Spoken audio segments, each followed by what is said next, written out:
আগে এমনটা ছিল, একটা ভালো সময়ের জন্য অপেক্ষা করতাম যে এই বছর নয়, পরের বছর করব। পরের বছর একটা ভালো সময় দেখে করব। কিন্তু কিছু ঘটনা জীবনের সঙ্গে না ঘটলে মানুষ ঠেকে শেখে না, এটাই হয়তো বাস্তব। তাই এখন থেকে এটাই করি, যখন যেটা ভাবি ঠিক সেইভাবেই করার চেষ্টা করি। তার কারণ হচ্ছে ক্যা পাতা কাল হো না হো। এরকমই একটা দিন আমরা বেরিয়ে পড়েছিলাম, বেশ 2-3 দিনের প্ল্যান ছিল মাথাতে। তো এরকম একটা দিন যেটা আমরা বারবিকিউ নেশনে গেছিলাম, এবং সত্যি এটা আমার ফার্স্ট টাইম।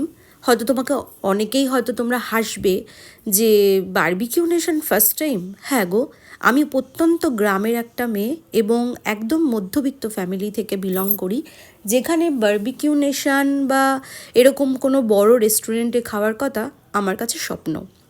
সেই স্বপ্নটাই একদিন রূপান্তরিত করেছি বাস্তবে, যেটা সত্যিই আমার কাছে ভীষণ ভালো লেগেছে, এবং এই ভালো লাগাটা সঙ্গে করে নিয়ে এসেছি ক্যামেরা বন্দি করে।